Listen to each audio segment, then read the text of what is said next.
Baik, sebelum kita mulai pembelajaran, berdiri dulu semuanya. Kita menyanyikan lagu nasional Garuda Pancasila. Siap? 1, 2, 3. Garuda Pancasila, akulah pendukungmu, patriot proklamasi, saya berkorban untukmu. Pancasila dasar negara, rakyat adil makmur sentosa, berikan di bangsaku. Ayo maju, maju, ayo maju, maju, ayo maju, maju. Nah, dulu kembali. Sekarang ibu tanya, kalau misalnya kalian ibu berikan PR, siapa yang suka membantu di rumah? Ibu, AI. Mau apa ibu AI? Cici, ada yang dibantu Cici? Ada yang dibantu sama mamanya atau sama bapaknya? Ada yang dibantu Cici? Ada yang dibantu sama siapa lagi? Sama AI, betul ya. Oke, minggu kemarin kita telah belajar tentang berpikir komputasional. Nah, sekarang kita akan belajar konsep dasar kecerdasan artifisial seperti tadi yang dikatakan dibantu Cici, dibantu AI.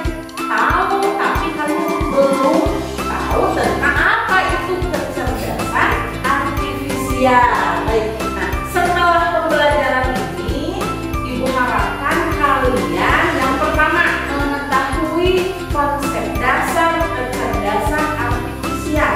Kemudian yang kedua, kalian bisa menerapkan, bisa memanfaatkan salah satu atau beberapa ya pemanfaatan dari kecerdasan artifisial atau AI, artificial intelligence. Baik. Konsep dasar kecerdasan artifisial. Nah, simak dulu video yang ditampilkan di tonton. Tired of awkward digital avatars? Now, meet a cool talking avatar. Hello, welcome to Facebook. How's it going today? 8 plus dynamic action.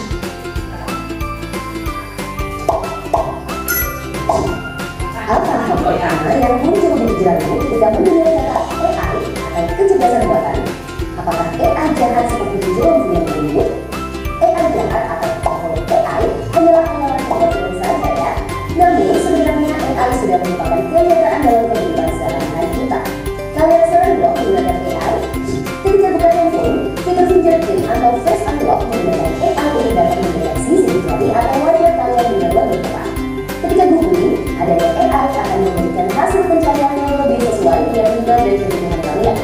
AI juga dapat digunakan pada berbagai aplikasi loh. Contohnya fitur deepface pada Facebook yang mampu mengenali wajah yang ada di dalam foto. Gambar foto juga menggunakan AI agar dapat menyesuaikan dengan bentuk wajah.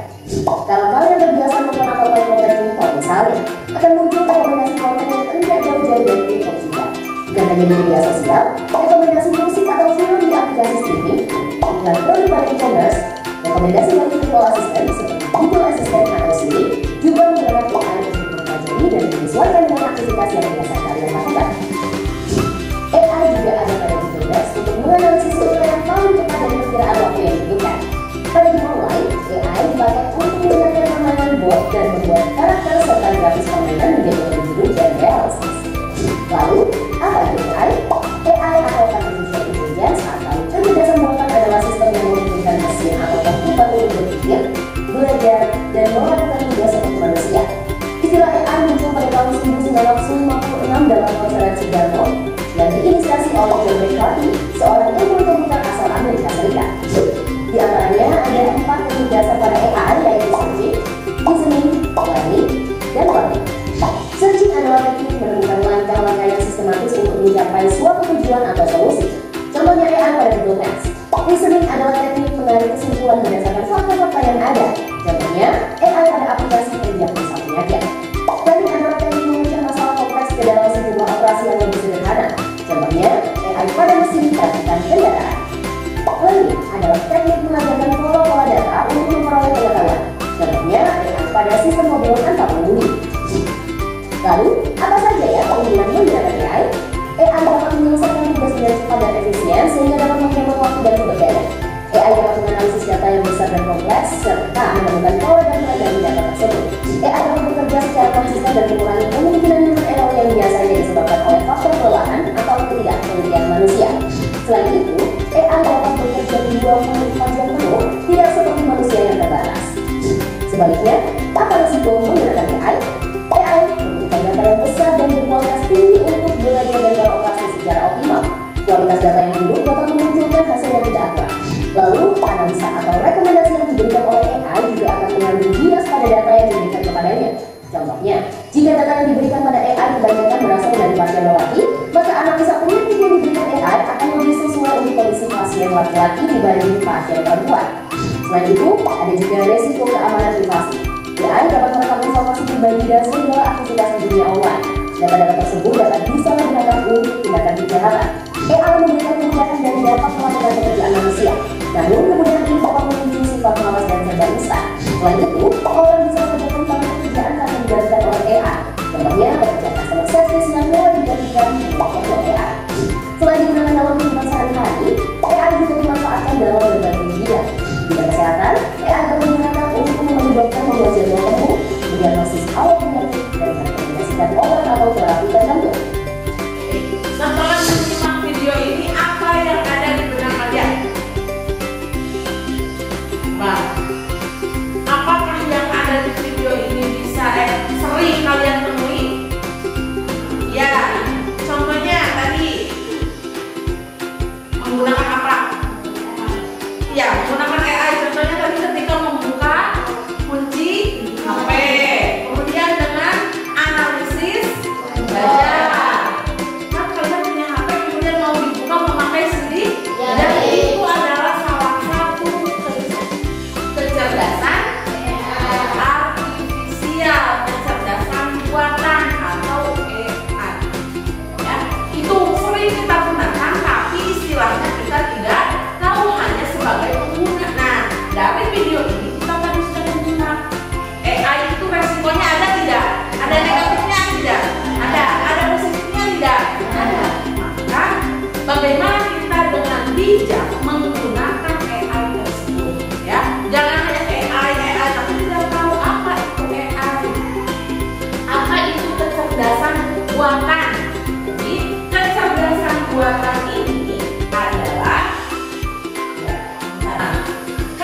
atau kecerdasan artifisial adalah teknologi yang membantu komputer belajar dari pengalaman dan melakukan tugas tanpa selalu perlu diperintah oleh manusia secara langsung. Jadi si sistem komputer ini disetting, diatur untuk bisa menyelesaikan masalah, untuk bisa berbuat selayaknya yang dibuat oleh manusia, yang dilakukan oleh manusia. Nah, itu adalah kecerdasan buatan. Dibuatnya oleh siapa? Manusia. Disetting, diatur agar bisa melakukan hal yang biasa dilakukan oleh manusia. Nah, itu KA, kecerdasan artifisial. Boleh silakan dicatat. Apa itu KA? KA atau AI itu sebuah sistem teknologi yang membantu komputer belajar dari pengalaman dan melakukan tugas tanpa selalu diperintah oleh manusia secara langsung. Itu adalah KA atau AI. Ya. Kemudian, perbedaan kecerdasan artifisial dan kecerdasan manusia. Yang pertama, untuk kecerdasan artifisial tidak memiliki perasaan, hanya mengikuti instruksi. Siapa yang memberi instruksi? Manusia. Punya perasaan tidak? Tidak. Tidak, karena ini hanya mengikuti instruksi manusia. Sedangkan kecerdasan manusia, ya,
nilai moral dan etika. Jadi untuk kecerdasan artifisial seperti tadi kita kirimkan gambar, kita inginkan hasilnya seperti apa, itu kan hasilnya sesuai dengan data yang dikirim. Tapi untuk kecerdasan manusia, misalnya menggambar, oh bisa pakai agar lebih indah, misalnya memakai gambar apa di belakangnya, sesuai keinginan, sesuai kecerdasan manusia. Itu perbedaannya, ya. Kemudian karakteristik kecerdasan artifisial itu ada 4, ya. Yang pertama, KA belajar dari data. Tadi sudah dikatakan bahwa KA itu berdasarkan data yang diberikan. Contohnya, ketika kita membuka YouTube, kita mau mencari apa? Setiap hari terus itu saja yang mencari. Maka suatu hari ketika kita mencari lagi hal itu sudah muncul. Pernah mengalami tidak? Misalnya kita sedang latihan tari apa dimasukkan ke datanya pada YouTube. Ya, misalnya nanti besoknya itu kita mau mencari tari itu lagi sudah muncul pilihan itu karena berdasarkan dari apa yang biasa kita masukkan pada data, ya. Yang kedua, kecerdasan artifisial mampu beradaptasi dan meningkatkan performanya, bisa berubah dan menyesuaikan diri berdasarkan pengalaman. Pengalaman itu maksudnya berdasarkan data yang diberikan. Contoh, aplikasi peta seperti Google Map. Ada yang pernah menggunakan Google Map? Ya, untuk mencari apa biasanya? Mencari lokasi, mencari alamat, kita gunakan Google Map. Nah, awalnya mungkin salah memperkirakan waktu, tetapi setelah lebih banyak orang menggunakan jalan yang sama, ia bisa memperbaiki prediksinya dan memberikan rute yang terbaik. Kalau misalnya dari Madura misalnya ya, mau dari Madura mau ke Singapura,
ke Cici boleh. Kalau misalnya kita mau buat apa di Canva boleh. Tidak bisa. Jangan harus tulis tangan, harus gambar sendiri, tidak. Karena sekarang sudah ada AI, maka boleh menggunakan Canva. Untuk informasi boleh menggunakan ChatGPT. Ada yang sering menggunakan ini? Ada tidak? Boleh. Ya, jawabannya boleh, tapi kita harus tahu etikanya. Ya, bukan berarti ketika kita duduk terus kita tergantung pada ini.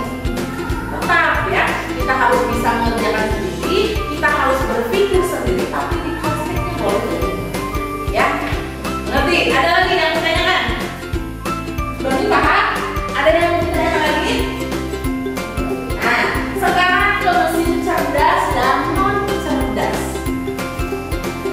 Mesin cerdas adalah sebuah mesin yang dikategorikan jika ia memiliki kemampuan untuk belajar pengalaman, tidak hanya mengikuti instruksi yang sama berulang kali, menyesuaikan dengan perubahan tanpa perlu diprogram ulang, membuat keputusan sendiri berdasarkan data yang dikumpulkan. Siapa yang mengirimkan data?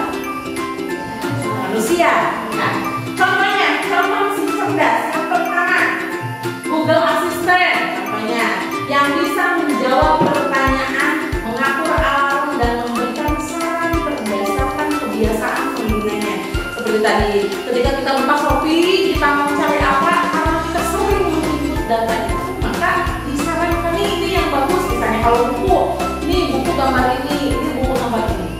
Itu salah satu contoh mesin cerdas, Google Assistant ya, atau Siri. Yang kedua, chatbot, layanan pelanggan otomatis.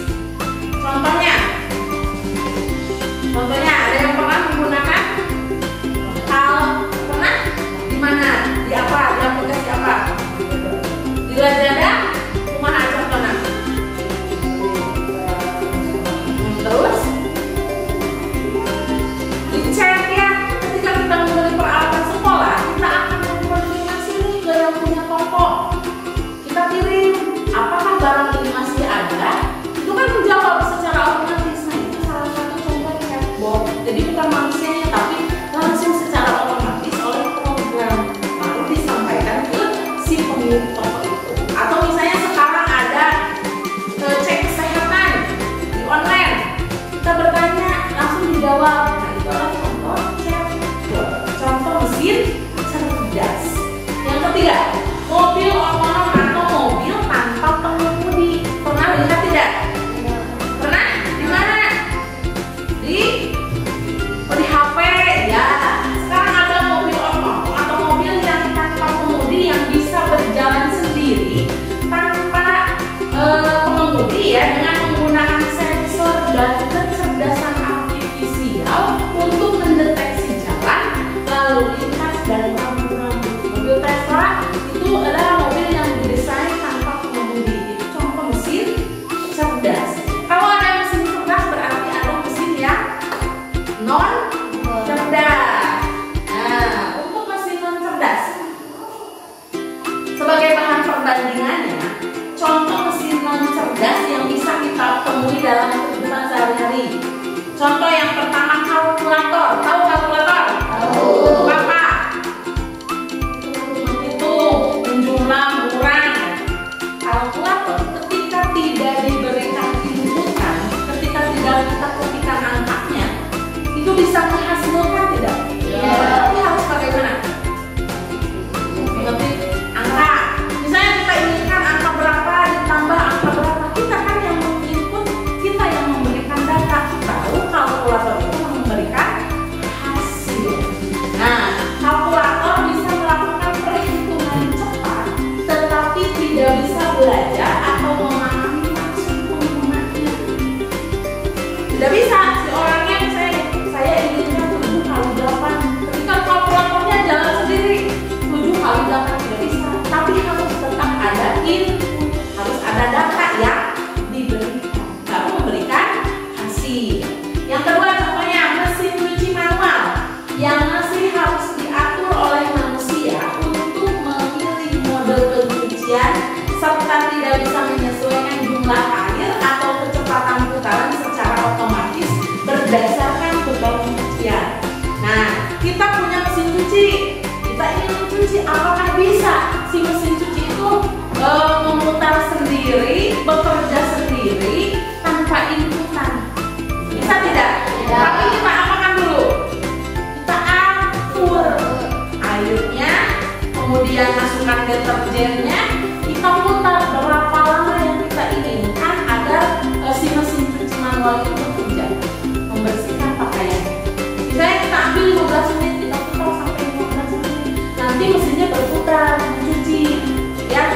udah beres, kita buang. Pembuangannya diputar lagi, airnya keluar. Nah, sama seperti yang kita ngomong, butuh data, butuh inputan dari siapa? Dari manusia. Yang ketiga, remote TV yang hanya bisa berfungsi untuk mengganti saluran jika penggunanya menekan tombol. Ia pun tidak bisa menyesuaikan sendiri untuk berpindah ke acara yang disukai si pengguna. Ada remote nih depan TV, si pengguna, si manusianya ingin pindah channel. Tiba-tiba si remote-nya pindah tidak? Tidak, tapi harus apa? Harus ditekan. Kita ingin channel nomor 30. Kita ketikkan angka 3 dan 0. Baru CCTV-nya si channelnya akan berpindah. Ini contoh mesin yang non cerdas. Apa saja tadi? Kalkulator, mesin cuci manual, kemudian remote TV. Ya. Nah, perbandingan mesin cerdas dan mesin non cerdas. Maksudnya itu bukan non cerdas, itu mesin bukan bodoh ya, tapi masih membutuhkan inputan, masih konvensional. Ya. Cara kerjanya untuk mesin cerdas bisa belajar dari pengalaman dan memperbaiki kinerjanya. Sedangkan mesin non cerdas hanya bekerja sesuai instruksi yang sudah diprogram. Adaptasinya bisa menyesuaikan diri dengan kondisi baru tanpa perlu diperintah ulang untuk yang mesin cerdas. Sedangkan mesin yang non cerdas tidak bisa menyesuaikan diri, hanya mengikuti pola tetap. Untuk pengambilan keputusan, bisa mengambil keputusan sendiri berdasarkan data, sedangkan mesin non cerdas memerlukan intervensi manusia untuk setiap keputusan. Terus seperti tadi, mau 15 menit, manusia yang putar sampai 15 menit. Mau dibuang airnya ketika mencuci di mesin cuci manual, dibuang oleh manusia. Sampai sini, ada yang mau ditanyakan? Paham? Oke. Nah, pemanfaatan kecerdasan artifisial seperti yang tadi pada video di awal. Kecerdasan artifisial ini digunakan dalam berbagai bidang. Yang pertama, KA di bidang kesehatan. Robot berbasis KA untuk bedah. Ketika operasi itu dilakukan oleh dokter ahli bedah. Nah, sekarang ahli bedahnya itu bisa dibantu oleh robot yang dikendalikan oleh AI, yang dikendalikan oleh kecerdasan artifisial, membantu dalam proses operasi. Yang kedua, contoh KA di bidang transportasi. Ya, KA di bidang transportasi, parkir otomatis. Ya, ketika biasanya kalau parkir itu diinstruksi oleh siapa? Oleh tukang parkir.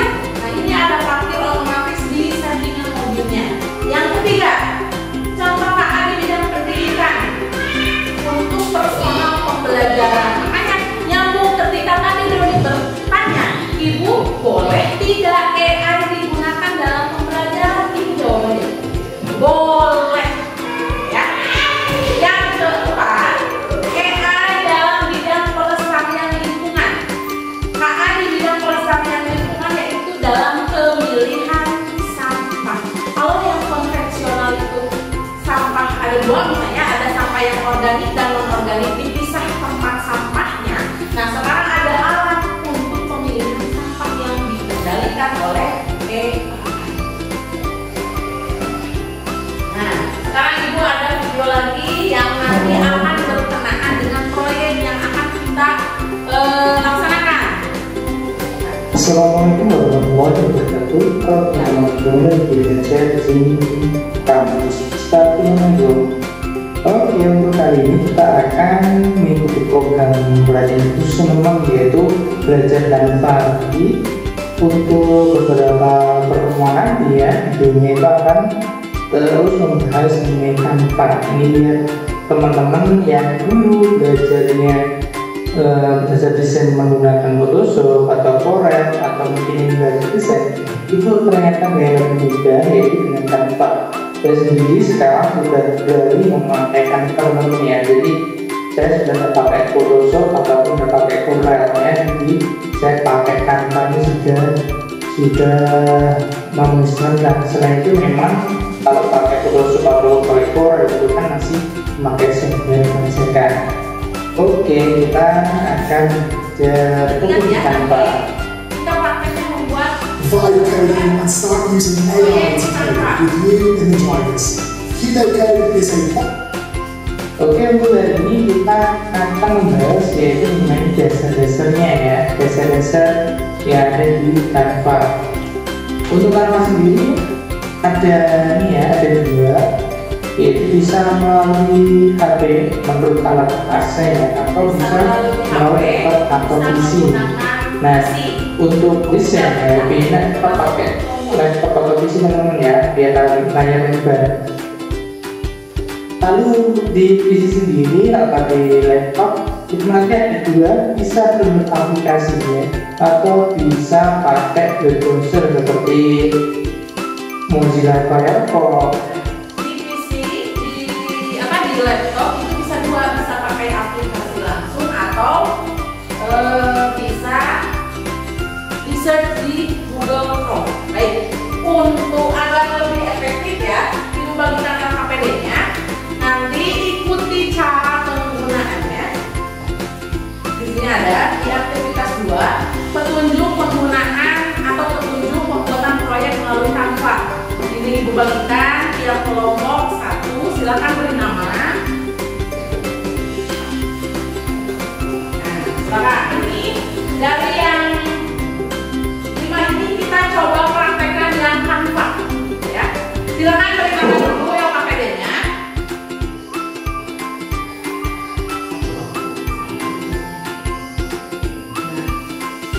Silakan kerjakan di aktivitas 1. Aktivitas 1 menjodohkan ya antara antara yang ada di tabel A dan di tabel B. Silakan kerjasama antar kelompok ya.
akan dibagikan ada tampil apa saja. Nah, ada unduh, silakan. Unduh, dan di unduh nanti ada pilihan payung apa yang akan disimpan. Apakah itu JPG, PNG, nah ini gitu. Pilih mana yang akan kalian simpan. Misalnya dalam bentuk PNG. Silakan diklik. Udah. Di bawahnya unduh. Oke, kemudian unduh. Nah, kalau misalnya prosesnya ini sudah penuh, berarti sudah tersimpan di PC kalian. Sudah? Udah belum? Oh ya, masih ya. Sudah? Sudah? Baik. Kalau sudah, simpan dulu isinya. Perhatikan apa yang kalian rasakan setelah melaksanakan proyek ini. Senang, terus bermanfaat tidak? Nanti kalian bisa coba di rumah, bisa menggunakan HP. Cari seperti tadi, tetap di Google Chrome, klik Canva, pilih apa yang kalian inginkan. Ya, bisa. Ada yang ditanyakan? Ya, kalau tidak, punya soal evaluasi, kalian isi. Ini tidak kelompok ya. Ini sendiri-sendiri. Kalian kumpulkan. Nanti kalau itu sudah satu orang satu, beri nama.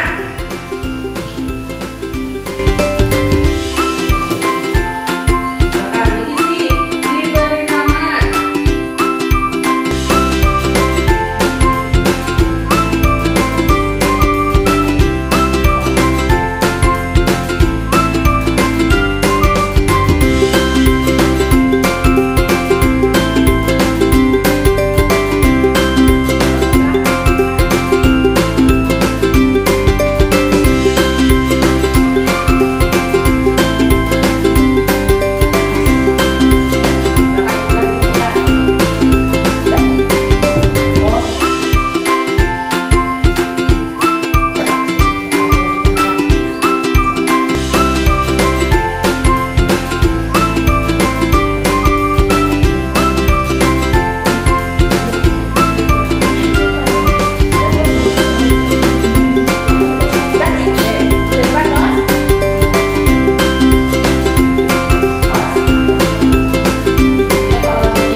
Dari pembelajaran awal sampai akhir ada yang mau ditanyakan? Misalnya ibu saya belum ngerti bagian ini, silakan. Ada yang mau ditanyakan? Tidak? Baik, hari ini kita sudah belajar apa? Yang dasar, siap. Kemudian sudah membuat apa? Proyek di apa? Canva. Nah, ibu harapkan apa yang sudah kita pelajari hari ini bisa diterapkan di pembelajaran yang lainnya atau di kehidupan sehari-hari. Ketika misalnya kalian bisa, jangan hanya lihat HP permainan, lihat HP main game, nonton YouTube, tapi kita buat coba sendiri. Oh, saya sudah belajar Canva, coba deh. Siap? Oke, kalau tidak ada lagi yang mau ditanyakan, minggu besok kita akan belajar lagi masih tentang kecerdasan artifisial, ya, yang lebih banyak lagi. Kalau tidak ada yang ditanyakan, ibu tutup dengan hamdalah, alhamdulillah. Terima kasih atas perhatiannya. Assalamualaikum